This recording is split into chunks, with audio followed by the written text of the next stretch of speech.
हरि ओम। ओम गुरुर्ब्रह्मा गुरुर्विष्णु गुरुर्देव महेश्वरा गुरु साक्षात् परब्रह्म तस्मै श्री गुरुवे नमः।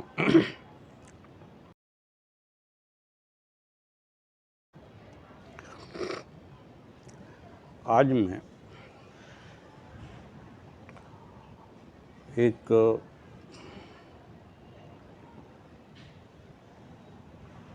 बहुत ही चिर स्मरणीय घटना का बखान करने जा रहा हूँ, जो आज से करीब 30 साल पहले घटित हुई थी।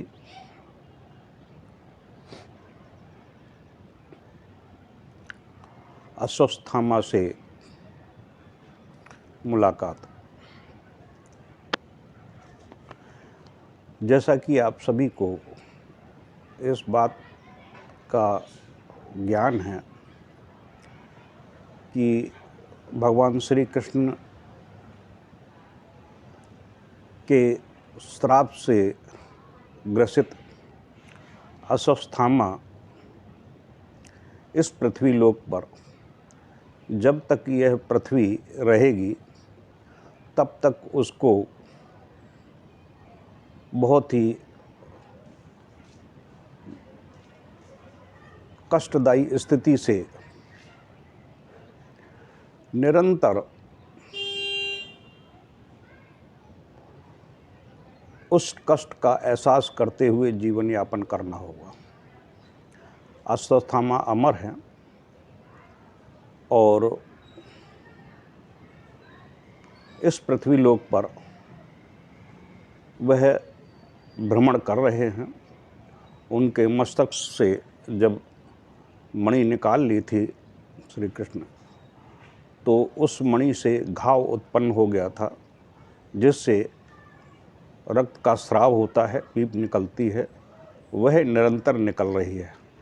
इस पीड़ा से वह ग्रसित थे, क्योंकि अश्वत्थामा गुरु द्रोणाचार्य के पुत्र थे और गुरु द्रोणाचार्य का, जैसे कि मैंने विगत वीडियो में भी बताया है कि द्रोणाचार्य भगवान परशुराम के एक श्रेष्ठतम शिष्य थे और भगवान परशुराम ने अपनी समस्त विद्याएं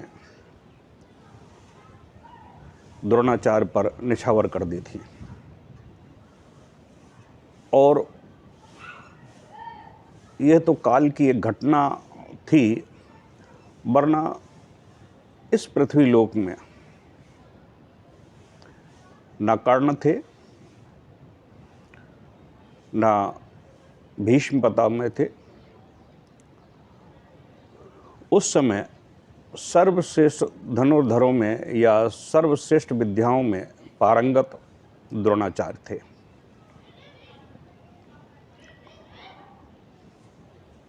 द्रोणाचार्य ने अपनी इन्हीं समस्त विद्याओं का उपयोग करते हुए पुत्र मोह में आकर अपने पुत्र को अमृत प्रदान कर दिया था और उन्हें ब्रह्मांड की दिव्य शक्तियों से विभूषित भी कर दिया था। परंतु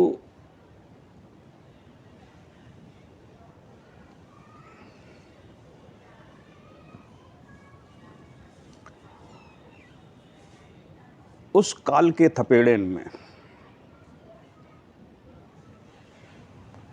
जहां धर्म के विरुद्ध, सामाजिक न्याय के विरुद्ध जो कार्य उस समय संपन्न किए गए, तो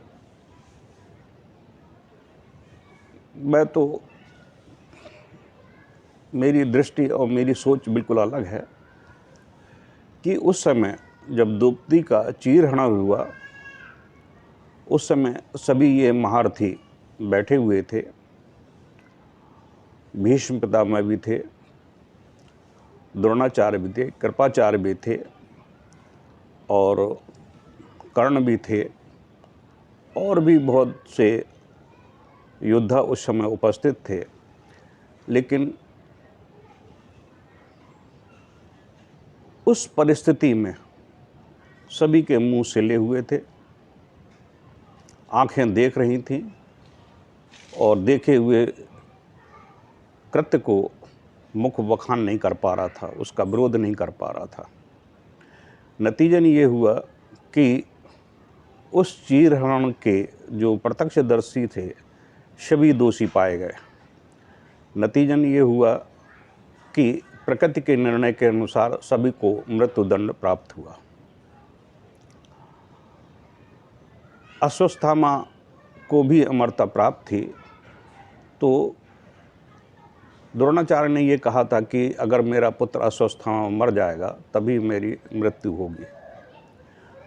तो वह प्रकरण बिल्कुल अलग है, उस प्रकरण में जाऊंगा तो बहुत लंबा हो जाएगा। तो अश्वत्थामा एक हाथी को मारा था भीम ने। तो उसका जो कथन हुआ उसके अनुसार से ही उन्होंने उस चीज़ को वर्ण कर लिया, मान लिया कि अश्वत्थामा की मृत्यु हो गई है। तो उन्होंने अपनी किसी योद्धा के साथ अपनी मृत्यु ना होने के कारण से उन्होंने अपने शरीर से प्राण तत्व निकालकर और ब्रह्म में विलीन कर दिए। उसके बाद ही उनकी गर्दन काटी गई।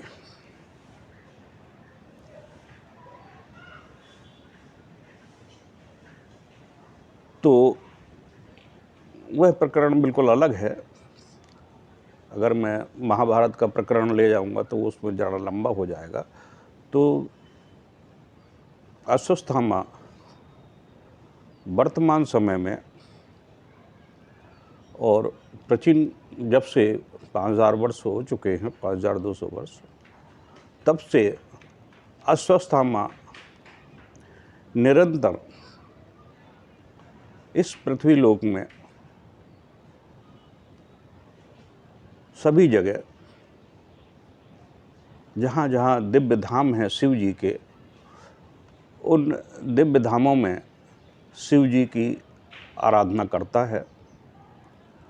और क्योंकि शिव के माध्यम से ही काल का हरण होता है और रोगों से मुक्ति मिलती है, तो इस कारण से जहाँ जहाँ भी पूर्ण चैतन्य शिवलिंग है वहाँ वह विचरण करता है, वहाँ पूजा भी करता है। क्योंकि उसको आगमन सिद्धि का भान है, तो वो मन वेग से एक स्थान पर दूसरे स्थान साथ शरीर जा सकता है, आ सकता है और आदर्श रहकर भी वह सर्व कार्य संपन्न कर लेता है।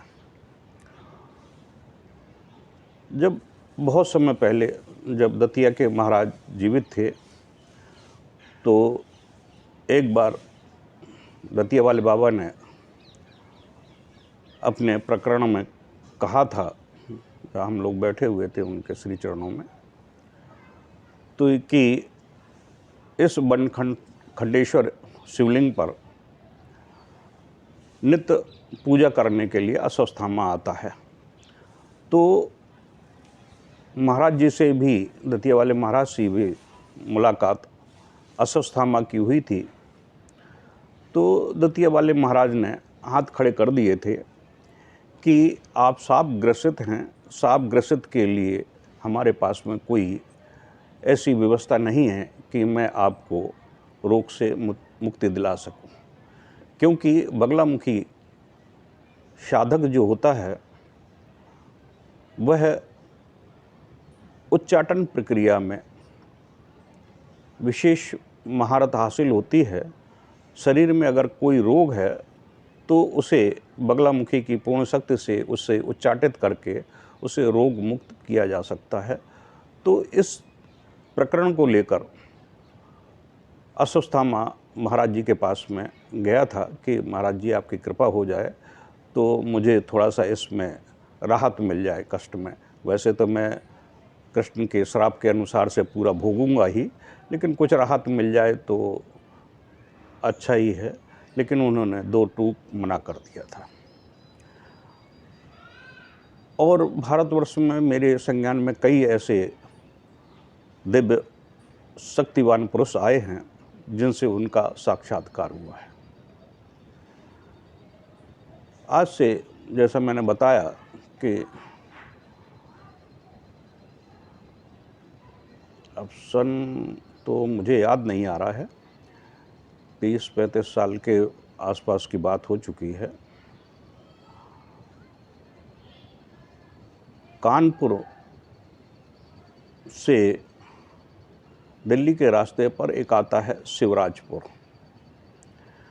शिवराजपुर के बगल से एक खेरेश्वर है, वहाँ पर प्राचीन शिवलिंग है। गंगा तट पर शिव मंदिर बना हुआ है और वहाँ पर बड़े दूर दूर से, जैसे कि कानपुर में बिठूर है, बिठूर में भी 100 150 किलोमीटर 200 किलोमीटर के दायरे से जिनकी मृत्यु होती है, तो ये मान्यता है कि बिठूर में अगर दाह संस्कार संपन्न किया जाता है तो उस व्यक्ति का, जिसका दाह संस्कार किया गया है, उसको मोक्ष मिल जाता है, उस आत्मा को मोक्ष प्राप्त हो जाता है। तो इसलिए यहाँ जो प्रथा है, 200 किलोमीटर के इर्द गिर्द दायरे में लोग बाग आते हैं और वहाँ दाह संस्कार करते हैं। इसी प्रकार खेरेश्वर में भी यह प्रक्रिया है, गंगा के तट पर आकर वहाँ पर दाह संस्कार करते हैं आके गंगा के किनारे। तो हमारे भी किसी रिलेटिव की मृत्यु हुई थी, तो मैं वहाँ पर गया हुआ था। तो वहाँ पर पहले मुझे खेरेश्वर का ज्ञान नहीं था, मुझे कुछ पहुँचा तो वहाँ मुझे वाइब्रेशन मिली। तो मैंने अपने साले से कहा कि यहाँ कोई दिव्य स्थल है क्या? तो उन्होंने कहा हाँ, यहाँ तो बहुत प्रसिद्ध खेरेश्वर का शिवलिंग का शिव जी का मंदिर है और यहाँ सभी लोग कांवर लेके आते हैं और जल चढ़ाते हैं। और गंगा जी तो यहाँ प्रवाहमान ही हैं, लेकिन कई कई लोग हरिद्वार से भी जल लाते हैं, काशी से भी जल लाते हैं और इस शिवलिंग पर अपनी मनोकामना पूर्ण करने के लिए यहाँ पर जल चढ़ाते हैं आके, और यहाँ कभी कभी मेला भी लगता है। मैं गया वहाँ पर, दर्शन किए। दर्शन करने के बाद में बड़ा आनंद आया। तो मैंने अपनी व्यवस्था रखी कि मैं एक रात्रि यहाँ पर बैठकर जो मैंने अमृत संजीवनी क्रिया सिद्ध की है, मैंने महामृत्युंजय से संबंधित जो साधनाएं स्वयं सिद्ध कर चुका था, तो मैंने कहा यहाँ भोले का प्रत्यक्ष वास है, तो क्यों ना यहाँ पर एक लघु अनुष्ठान के रूप में मंत्र जाप कर लूँ। तो एक दिन रात में व्यवस्था बनाई और मैंने वहाँ पर मंत्र जाप करने की व्यवस्था की। हमने रात्रि के तुरी संध्या में वह कार्यक्रम प्रारंभ किया। तुरी संध्या का मतलब होता है कि जो तीसरी संध्या होती है उसे तुरी संध्या बोलते हैं। वह रात्रि के ठीक मध्य रात्रि में की जाती है।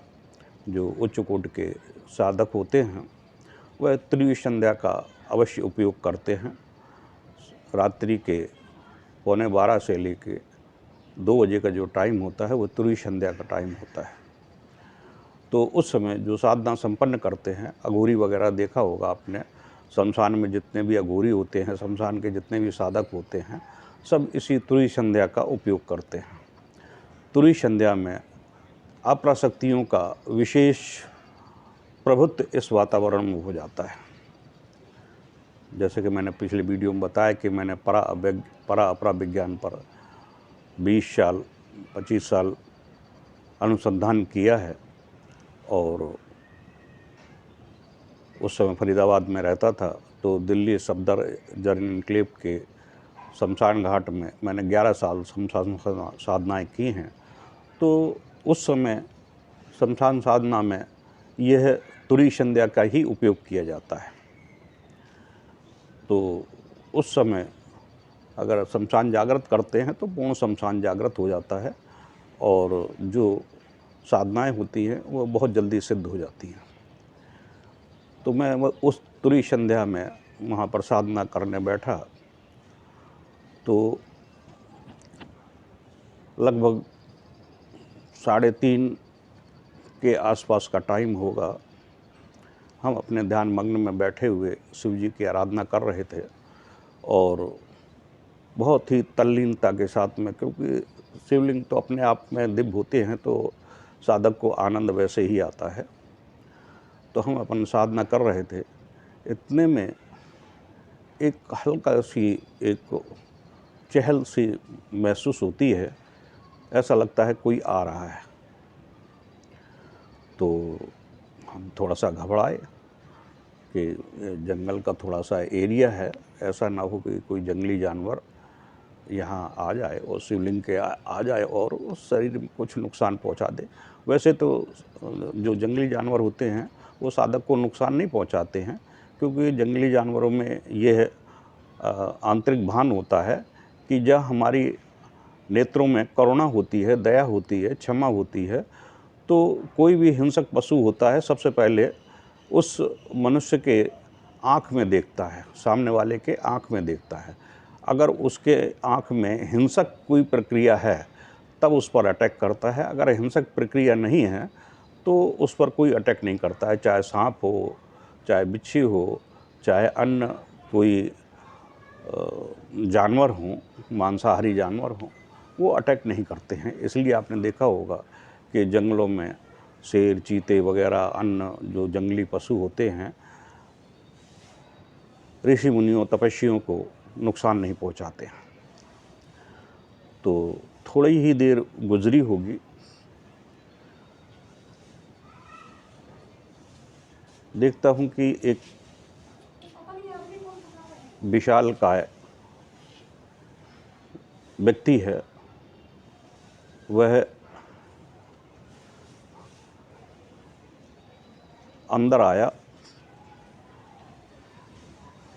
उसका जो शारीरिक आकृति थी इतनी विशालकाय थी कि मेरा ध्यान टूट गया और ध्यान टूटने के बाद में मैंने देखा कि श्वेत वस्त्र पहने हुए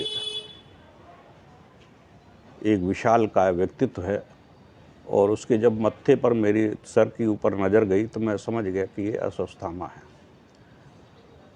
उन्होंने दूर से ही दरवाजे के पास से ही हाथ जोड़कर प्रणाम किया, मैंने आंख झुकाकर प्रणाम कर लिया।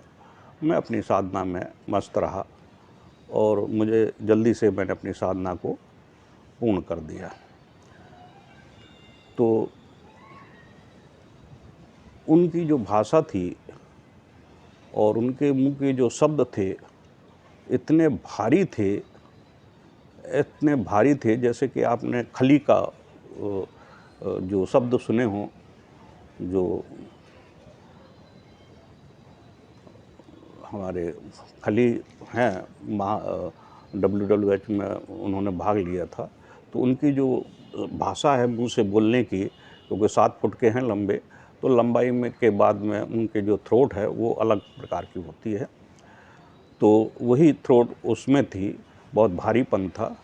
उन्होंने एक याचना रखी कि आप क्या कृपा दृष्टि कर सकते हैं। तो मैंने गर्दन हिलाई और प्रणाम किया कि नहीं प्रभु, मेरे अंदर वो सामर्थ्य शक्ति नहीं है, आप साफ ग्रसित हैं। क्योंकि ये घटना मैं सुन चुका था दतिया वाले बाबा से, तो मुझे उस चीज़ का भान था। तो मैंने हाथ जोड़े, नहीं प्रभु, मैं इसमें आपकी कोई सहायता नहीं कर सकता। बस इतना मेरा कहना था कि उन्होंने शिव जी की जो आराधना करनी थी, उन्होंने वायु के माध्यम से ही सब चीज़ प्राप्त की। मैं तो थोड़ा सा दूर था शिवलिंग से, वायु से ही उन्होंने पानी लिया और लोटा लिया, जल लिया और अर्पित किया। बेलपत्र भी वायु से उन्होंने लिए, पुष्प भी लिए और फूल भी लिए, वो अर्पित किए। अर्पित करने के बाद में उन्होंने मन ही मन शिव जी की आराधना करके और चले गए। इसके बाद मेरी साधना थी कुछ समय के लिए रुक गई, लेकिन मन में बहुत बेचैनी और थोड़ा सा अलग फील हो रहा था। लेकिन ये घटना मैं अपने तक ही सीमित रखा और मैंने वैसे तो प्रकरण में कई लोगों को कई बार मैंने बोला है, लेकिन आज मैं व्यक्तिगत रूप से यह वीडियो इसलिए बना रहा हूँ कि साधक का एक स्तर होता है कि कोई भी व्यक्ति, जहाँ मैं खड़ा हूँ आप भी खड़े हो सकते हैं, कि अगर किसी को यह मालूम पड़ जाता है तो उससे संपर्क करने की स्थिति बनी रहती है। जैसे कि मिसाल के तौर पर कोई व्यक्ति अगर फेमस हो गया, इस समय यूट्यूब वीडियो और अन्य जो चल रहे हैं, उनके सब्सक्राइबर या उनके व्यूज़ करोड़ों मिलियन में पहुंच जाते हैं, तो सब लोग उनसे मिलने का प्रयास करते हैं कि यह बहुत फेमस व्यक्ति हैं। तो ये भौतिकता की बात हो गई। आध्यात्मिकता की बात में ये रहता है कि आध्यात्मिक वातावरण में उसकी जो स्टेटस है वो देवी देवताओं से जुड़ा हुआ रहता है। तो उस देवी देवताओं से जब संपर्क करने की स्थिति होती है तो वो घूम घाम के साधक के पास आ जाता है और अपनी मनोकामना पूर्ण करने के लिए उद्यत हो जाता है। तो यह प्रकरण है और ऐसे प्रकरण मेरे पास में बहुत से हैं। करीब 8-10 साधकों ऐसे दिव्य महापुरुषों के हैं प्रकरण। आज मैंने पहला प्रकरण आपके सामने प्रस्तुत किया है। और भी प्रकरण हैं, त्रिजटागुरी से प्रकरण हैं और भी योगियों से प्रकरण हैं। वो अगर मेरे मन में आया तो कभी आपको प्रदान करूँगा। इति श्री जय।